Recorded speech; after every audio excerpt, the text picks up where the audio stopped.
আসসালামু আলাইকুম। বাংলাদেশ রেলওয়ে আবারও পুনরায় একটি নিয়োগ বিজ্ঞপ্তি প্রকাশিত হয়েছে। আমি উক্ত বিজ্ঞপ্তিটি আপনাদেরকে বলতেছি। নিয়োগ বিজ্ঞপ্তি বাংলাদেশ রেলওয়ে নিম্নবর্ণিত রাজস্ব খাতভুক্ত স্থায়ী শূন্য পদ পূরণের নিমিত্ত শর্ত সাপেক্ষে বাংলাদেশি নাগরিকদের নিকট হতে নির্ধারিত ছকে অনলাইনে আবেদন করা যাচ্ছে। পদের নাম সহকারী লোকোমোটিভ মাস্টার, এটা 7তম গ্রেডের, বেসিক 9,000 থেকে সর্বোচ্চ 21,800 পর্যন্ত। পদের সংখ্যা নিবে 280টি। বয়সসীমা 18 থেকে 30 বছর পর্যন্ত। শিক্ষাগত যোগ্যতা কোনো শিক্ষিত শিক্ষা বোর্ড হতে অনন্য এইচএসসি বিজ্ঞান বিভাগের বা সমমান পরীক্ষা উত্তীর্ণ, অর্থাৎ বিজ্ঞান বিভাগ যারা তারা আবেদন করতে পারবেন। পাবনা, যে সকল জেলার প্রার্থীগণ আবেদন করতে পারবেন, পাবনা ও লালমনিরহাট জেলা ব্যতীত সকল জেলার প্রার্থী আবেদন করতে পারবেন। তবে এতিম ও শারীরিক প্রতিবন্ধী এবং রেলওয়ে পোষ্য কোটায় সকল জেলার প্রার্থীও আবেদন করতে পারবেন। এখানে অনেকগুলো নির্দেশনা দেওয়া আছে, এর মধ্যে গুরুত্বপূর্ণ কয়েকটি নির্দেশনা আমি বলে দিতেছি। আবেদন ফরম পূরণ ও পরীক্ষা অংশগ্রহণের ক্ষেত্রে নিম্নবর্ণিত শর্তাবলী অবশ্য অনুসরণ করতে হবে। প্রার্থীর বয়স 15/1/2022 খ্রিস্টাব্দে অবশ্যই 18 থেকে 30 বছরের মধ্যে থাকতে হবে।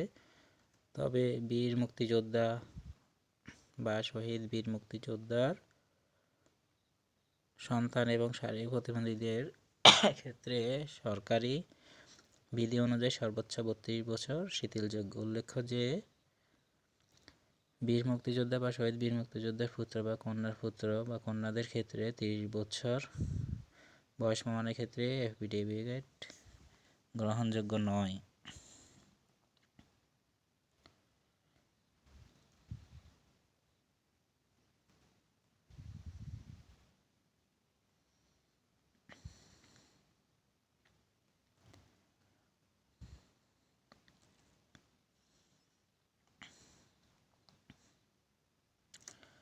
আবেদনপত্র পূরণ সংক্রান্ত শর্তাবলী।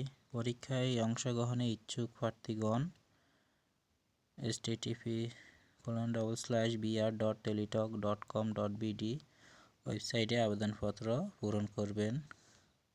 আবেদনের সময়সীমা নিম্নরূপ: অনলাইনে আবেদনপত্র পূরণ ও পরীক্ষার ফি জমাদান শুরুর তারিখ ও সময় 30 জানুয়ারি 2022 সকাল 10টা থেকে এবং অনলাইনে আবেদনপত্র জমাদানের শেষ তারিখ ও সময় 6 মার্চ 2022 বিকাল 5টা পর্যন্ত।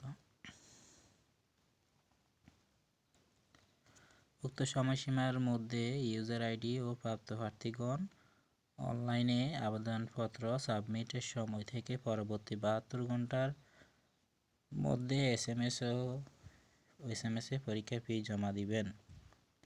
অনলাইনে আবেদনপত্রে প্রার্থী তার রঙিন ছবি হতে হবে, দৈর্ঘ্য 300x300 পিক্সেলের ও স্বাক্ষর 300x80 পিক্সেলের। ছবির সাইজ সর্বোচ্চ 100 কেবি এবং স্বাক্ষর সর্বোচ্চ 60 কেবি হতে হবে।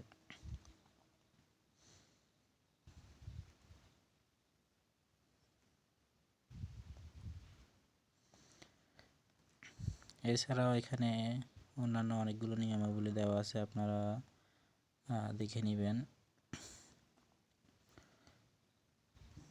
এখানে সর্বমোট 2টি এসএমএসের মধ্যে টাকা প্রদান করতে হবে। পরীক্ষার ফি বাবদ 50 টাকা এবং টেলিটক সিমের এসএমএস চার্জ সহ 6 টাকা সহ মোট 56 টাকা 72 ঘন্টার মধ্যে জমা দিতে হবে। অর্থাৎ অ্যাপ্লিকেশন সম্পূর্ণ করার পরবর্তী 72 ঘন্টার মধ্যে পরীক্ষার ফি প্রদান করতে হবে, না হয় উক্ত আবেদনটি বাতিল বলে গণ্য হবে এবং পুনরায় আবেদন করতে হবে।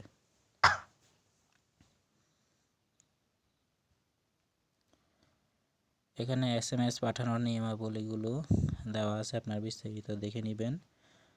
ভিডিওর ডেসক্রিপশানে আপনার লিঙ্ক দেওয়া থাকবে, ওইখানে আবেদন করতে পারবেন এবং ওইখানে পূর্ণ সার্কুলারটি আপনি ডাউনলোড করতে পারবেন। ভিডিওটি ভালো লাগলে একটি লাইক এবং কমেন্ট দিবেন, আর পারলে ভিডিওটি শেয়ার এবং সাবস্ক্রাইব করে আমাদের সাথেই থাকবেন। ধন্যবাদ। আসসালামু আলাইকুম।